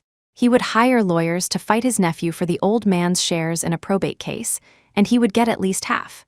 No matter how you looked at it, the Lockwood Corporation was already in Donovan's hands. "Younger uncle, why are you doing this? We're family, family, Hess. When I was a child, you all called me a bastard. Later, you threw my mother and me back to Southeast Asia to fend for ourselves. Who the hell treated us like family? When my mother was dying, I begged the old man to see her one last time, and he refused. Did any of you speak up for me then?" Donovan's anger flared, and he kicked Ethan in the chest. To hell with family, Donovan's rampage at the funeral disturbed the peace of the Lockwood family's deceased. I never got a chance to say a word to Ethan. Just as I was leaving, I looked back at him with a mournful expression. "To the victor go the spoils. If you're not convinced, then do something to defeat me. I'll be waiting for your challenge, dear nephew." That was Donovan's parting shot. Many people attended the funeral. Donovan's arrogant behavior sparked whispers among the guests, but he didn't care what others thought, striding away with his arm around my waist. I felt an insistent gaze on my back. Looking through the crowd, I saw Julian Lynch in a corner. He had been utterly humiliated at the gala and had been recovering for days. There were still bruises on his face, but he had to attend the Lockwood family's service. Julian's eyes were filled with venom as he looked at me. He drew a hand across his neck in a throat-slitting gesture. I knew. He hated Donovan for shaming him, but he wanted me dead even more. Even a persimmon picker knows to choose the softest fruit. He would definitely come after me. Donovan was in a good mood. He drove me to the top of a mountain to watch the stars. "I used to live in a shack when I was a kid. Do you know what a shack is?" I shook my head. "It's a house on stilts over the water. Back then, I smelled foul water every day. When it rained, there was no difference between inside and outside." He smiled and stubbed out his cigarette. "My mom would be with clients inside, and I would lie outside, looking at the stars, dreaming of the day I could get her out of there, so we could live like human beings." An invisible hand squeezed my heart. Donovan was not a good person, but hearing him talk so casually about his tragic childhood still made me feel a pang of sadness. "I'm an outsider. Why are you telling me all this?" "An outsider? Not really. Even though our marriage is fake, we did get a certificate. I got something I've wanted for many years, and I wanted to share it with someone." "Aren't you afraid I'll tell? I'm a grown man. Why would I be afraid of a little girl like you? I talk, you listen. The more you know, the less likely you are to betray me. Otherwise, I'll have to get rid of you. After all, dead men tell no tales." I pressed my lips together. "You're such a contradiction. You don't want people to know these things, yet you tell me." He lay down on the grass, staring off into the distance. "My mother is dead. Now, the closest person to me is you. I find that strange, too. Donovan said I was all he had. What about me? Who did I have? Tell me about you. You said before there was someone you would die to protect. Who's so lucky?" I lay down a few feet away from him, admiring the vast, starry sky for the first time in my life. I never knew my mother. I grew up with my father and my brother. My father died unjustly. Now all I have left is my brother. "So, the person you would die to protect is your brother. He's a real man. I have to admit, I don't think I could do what he did for you." I raised my arm to cover my face. "Yes. For me, he would do anything, sacrifice anything. Hector, my Hector, the best Hector in the world." "Are you crying?" "No, I got sand in my eyes." "Oh, that sand is quite rude." Donovan and I watched the stars for a long time, each lost in our own thoughts. When we were leaving, he pulled me up. Raina Shaw, have you noticed? We're actually very similar. You seem soft and weak on the surface, but deep down, you always know what you want. We would do anything to achieve our goals. In that sense, Donovan and I were the same. On the way back, it was almost dawn, and the road was empty. The car following us was particularly conspicuous. Chapter 12. That black car has been following us for a while, I pointed out. I see it, hold on. Before I could react, Donovan slammed on the accelerator.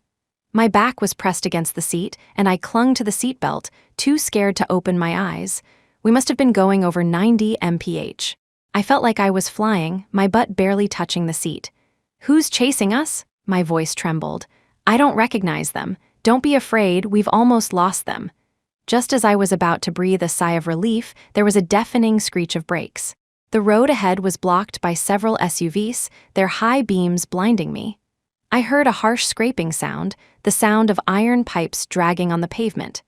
Several figures approached, the one in the lead grinning menacingly. What good is your driving? I still caught you. Get out of the car, younger uncle. It was Julian Lynch. 7 or 8 men surrounded our car. They smashed the windshield, and Donovan and I were escorted out. You bastard, you're like a ghost that won't go away. The Lockwood family raised you, and you even ruined their funeral. You're worse than a dog. What? Are you saying you're the Lockwood family's loyal dog, licking their boots with such devotion? Julian cursed and swung an iron pipe at Donovan's knee. Donovan swayed but remained standing. You even steal your own nephew's woman. You have no fucking shame. Donovan sneered. Who's more shameless than you? You even went after your own sister. Do you know what that's called? Julian, his sore spot hit, his face contorted. He swung the pipe at Donovan's head, but Donovan blocked it with his arm. Donovan had trained in Muay Thai for years. He was fast, precise, and brutal, able to take down an opponent in seconds. But he was no match for Julian's numbers. He had come prepared. After what felt like an eternity, bodies were scattered on the ground. Donovan was injured, but he wasn't down yet. Donovan, you move one more time, I dare you. Donovan turned and saw me being held captive. You can really fucking fight? Julian spat out a mouthful of bloody saliva. Someone with a knife snuck up behind Donovan, but Donovan threw him over his shoulder. Julian held the knife to my neck, drawing a line of blood without hesitation. You move again, and I'll cut her head off. I mean it. A few of the thugs got up and pinned Donovan to the ground. With a ripping sound, I felt a cool breeze on my chest. That bastard Julian had torn open my dress. You little bitch, you think you're so high and mighty. Now that you're in my hands, let's see who can save you. The men's eyes on me changed. Donovan, today is the day you die. I'm going to do her in front of you, and when I'm done, I'll send her to keep you company on the road to hell. This chick is so fucking pale, Julian smirked. Don't be impatient, boys. We'll take turns, we'll have a good time with her. Julian, you let her go. You touch her again, and I'll cut off your fucking hand, Donovan gritted out. You're about to die, and you're still talking tough. I'm going to touch her. What are you going to do about it? Julian pushed me onto the hood of the car, flipped up my skirt, and pulled my underwear down to my knees. I had never been so terrified. I struggled with all my might against Julian's advance. He tied my hands behind my back, and I took the opportunity to headbutt him in the nose. He clutched his bleeding nose and slapped me twice, so hard I saw stars. You slut, playing the virgin. I'll fuck you to death today. He reached down and unzipped his pants. Let me die. The expected violation never came. I struggled to sit up and cover myself. It was Donovan. He had broken free with a mad strength, and now he was on top of a naked Julian, punching him in the face over and over again. Julian lay there, motionless. Donovan, in a blind rage, picked up an iron pipe and started beating Julian with it. Julian's lower body was mangled, his head caved in, but Donovan didn't stop. I understood. The scene had triggered something in him. His mother had once been helpless and humiliated by men. His inability to save her as a child was a lifelong pain for Donovan. A flash of light. One of the thugs raised a knife and lunged at Donovan, who was so focused on Julian he didn't notice. Without thinking, I threw myself onto Donovan's back, taking the knife for him. To be honest, I kind of regretted my impulsiveness. Even though Donovan was fighting for me, what if I died? What would happen to my brother? Fortunately, God was watching over me. I didn't die. When I woke up, Donovan was slumped over the side of my hospital bed, holding my left hand. The moment I moved, his eyes shot open. We stared at each other for a few seconds, and then I burst out laughing. Donovan's face hardened. "Are you an idiot? Is your brain full of bubbles, or were you kicked by a donkey? I'm a grown man. Do I need you to take a knife for me? Donovan, you're so loud." He pointed at me for a long time. "What about me? Holy shit, fine, you're really something." "My wound, will I be disabled?" He shot me a look. "Disabled, my ass, it's a flesh wound. It's stitched up, you'll be fine. I got you the best scar cream, I guarantee it won't leave a mark." "Thank you, Donovan. Thank you for risking your life to save me." Donovan sighed, ruffled my hair, and planted a kiss on my forehead. "Raina Shaw, you're the first woman in my life to risk her life for me. I'll remember this forever." This sudden display of tenderness from the tough guy was a little hard to handle. "If you're so grateful, then how about you grant me one request? Who do you want me to kill this time? Seriously." "I didn't want to kill anyone. My father died unjustly. I want you to help me clear his name. He was a good man. He never did anything wrong." Donovan's eyes narrowed. "Don't tell me you risked your life to save me just so I would clear your dad's name." I opened my mouth, but he held up a hand. "Forget it. Don't answer. I'll just assume you were genuinely trying to save me." This man had such deep-seated insecurities. "Donovan, it was a dangerous situation. I didn't have time to think about my dad's case. I was genuinely trying to save you." All his life, Donovan had been the one who was abandoned. For the first time, someone had chosen him without hesitation. He looked at me for a long time, then pulled me into a tight hug. "Ow, be gentle. I'm a seriously injured patient. Raina Shaw, you're done for. I'm never letting you go. I'll handle your dad's case." I raised my uninjured hand and patted his back. The big dog had finally been tamed. "What about those guys? What did you do to them? Tear them to pieces and feed them to the eagles." "The dead are dead, the injured are injured, and the rest are in jail. The police took them away. I was busy rushing you to the hospital. When would I have time to tear them to pieces? What goes on in that little head of yours all day? Donovan, can you let me go now? I can't breathe. Number, let me hold you a little longer. You smell so good." My face flushed, and I pushed him away. "You're sick." "Yeah, I've got a disease called Raina Shaw. Only you can cure me."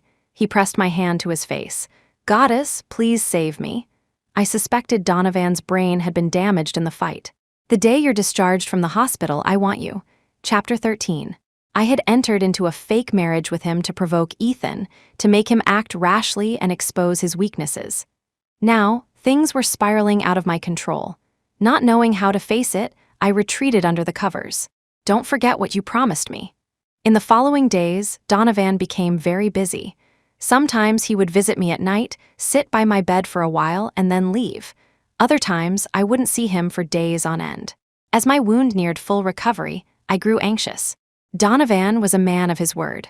When he wanted something, he had the patience to wait for it, no matter how long it took, and he always got it in the end. Like brewing tea, like the Lockwood Corporation, like me. The Lockwood Corporation was in turmoil. Many high-level executives were being brought in for questioning, and none of them came out unscathed. Without exception, these were the people who had framed my father. My father was gone, and the evidence he left behind had been destroyed in the fire. Donovan had to take a roundabout way to clear my father's name by sending the real culprits where they belonged. I was surprised to see Ethan in the news online. His racing club frequently imported cars from abroad. A few days ago, Customs received a tip and intercepted a shipment of newly imported vehicles at the docks, finding illegal substances hidden inside. The club was immediately shut down. Ethan was on the run, a wanted man. That night, I had a nightmare. A group of men cornered me in an alley and took turns tormenting me. There was a blurry figure at the entrance of the alley. I screamed for help, and he turned around. It was Ethan. I woke up in a cold sweat. Thank God, it was just a dream. A storm was raging outside. Lightning flashed and thunder rolled. The large raindrops hitting the window sounded like someone was knocking. No, wait. Someone was actually throwing pebbles at my window. I went to the window and peeked through a gap in the curtains. In a flash of lightning, I saw the person standing below. Ethan. A drenched, miserable Ethan. I opened the window and he climbed up the large tree, barely managing to jump into my room. He was insane. That tree was so high, one slip and he would have fallen to his death.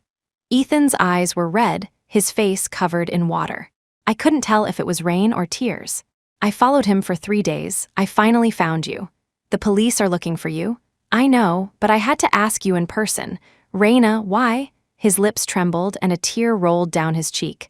Wasn't I good to you? I put your brother in the best hospital with the best care. You said you didn't want anyone to know about us, so I bought you a house off campus and never bothered you at school. He wiped his face. I have a bad temper, and sometimes I'm selfish and make you feel wronged. But you were the only one for me. I never touched anyone else. The time we spent together, did it really mean nothing to you? You have such a cruel heart. No, that's not it. Everything I'm doing is for you, for our child. Ethan froze. I'm pregnant. I didn't get a chance to tell you before all this happened. Donovan hates you and your family. He wants revenge. I sobbed, my voice choked with tears. He threatened me. If I didn't go with him, he would have you killed. I don't want our baby to grow up without a father. Is that true? I took out my phone and showed him an ultrasound photo from a private folder. It clearly stated I was 8 weeks pregnant. 8 weeks ago, Donovan hadn't returned to the country, so the child could only be Ethan's. I can only placate him for now and find a chance to tell you the truth.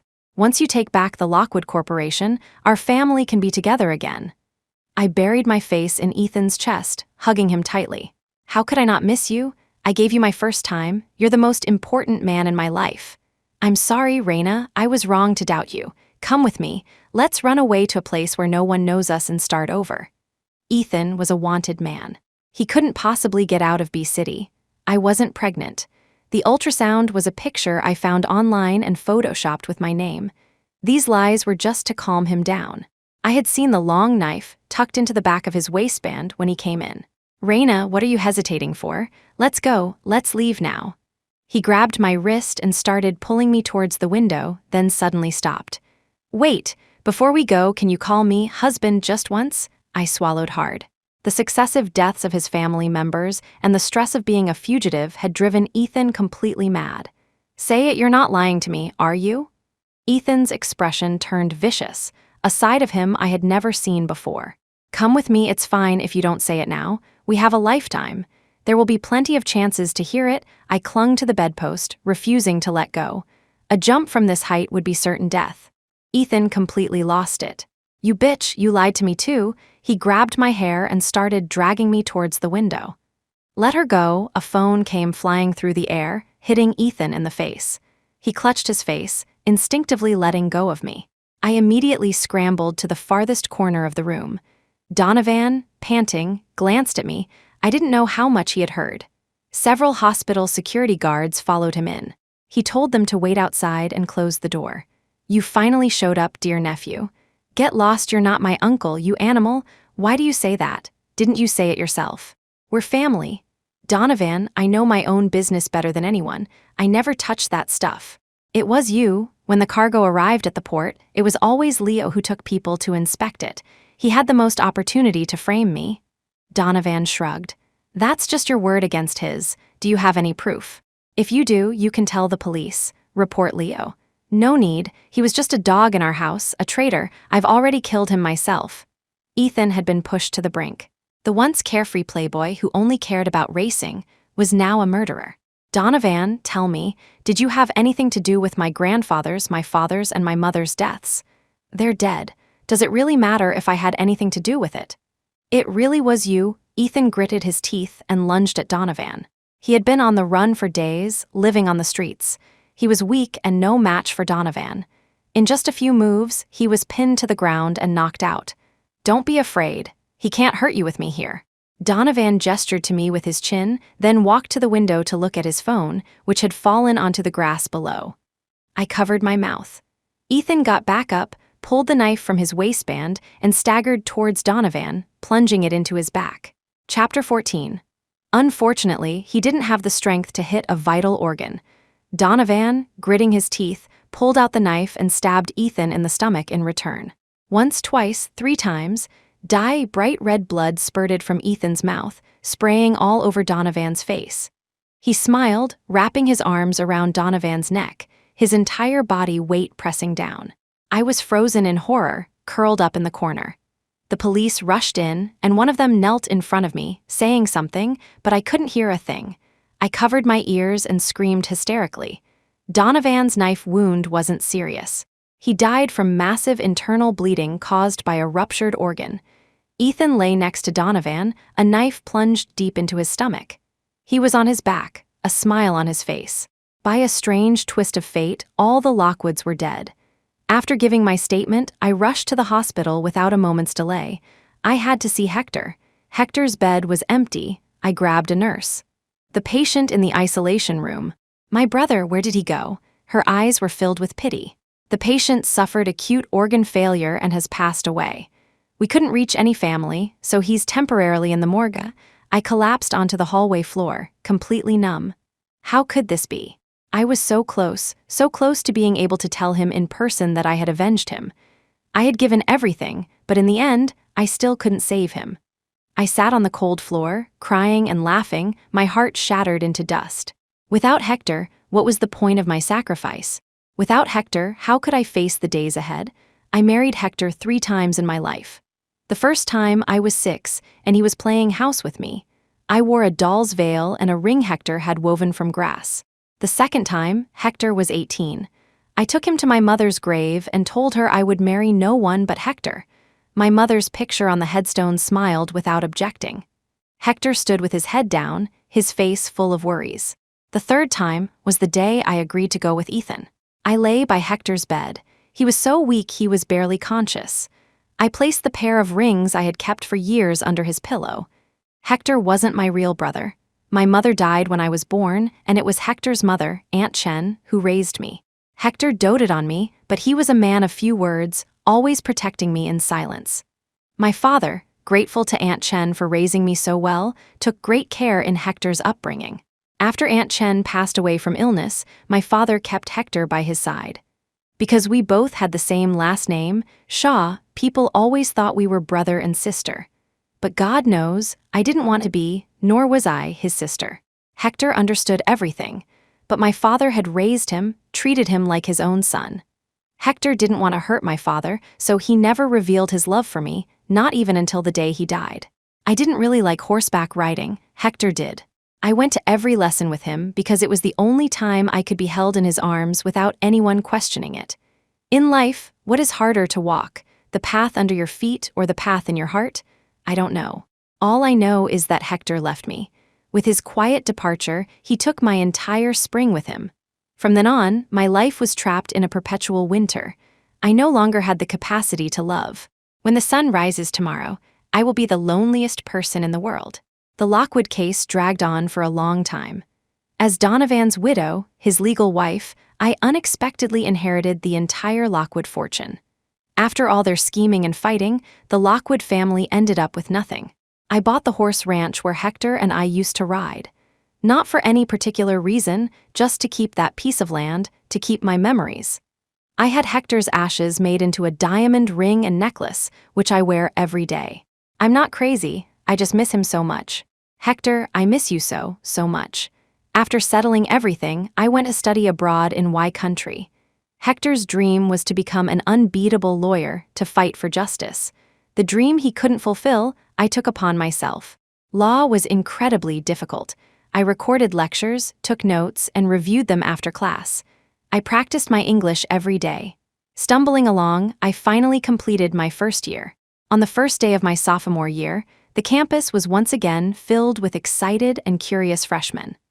I pulled my coat tighter and headed for the library when a voice called out behind me. "Excuse me, senior," the voice was so familiar it made my eyes water. "Hi, senior, I'm a freshman, you're junior, it's nice to meet you." I turned around. Simon stood before me, holding a stack of books. "You," Simon's eyes were red too. "I went through a long period of therapy. My doctor suggested I start over in a new environment, so I followed you here. You're so foolish. We used to be classmates, now you're my senior, please take care of me." "Simon, why are you doing this? I've never had feelings for you. I was willing to be your friend because you reminded me of someone from my past. I was always looking for his shadow in you." When Simon smiled, His eyes looked just like Hector's. The first time I saw him smile, my heart skipped a beat. That's why, of all the male students, I was only close to him. Everyone after Hector, I subconsciously compared to him. No one was him, and no one was as good as him. I'm sorry. I used you and I deceived you. Hector was the one I could never have, and I was the one Simon could never have. It was a vicious cycle that no one could escape. What if I don't mind? What if I'm willing to let you see his shadow in me? Since you've been deceiving me for so long, why not just keep going? Isn't it better to just keep deceiving me like this? Simon's smile was bitter. You have your white moonlight, your one you can't let go of. I'm the same. Let's not force ourselves to let go of that part. Let's just keep it safely hidden in our hearts, okay? The wind lifted the hair at his temples, revealing 2 small canine teeth. In that moment, his smile was free and peaceful. He held out his hand to me. I hesitated. Truly, one should not meet someone too stunning in their youth, or they will never find peace for the rest of their life.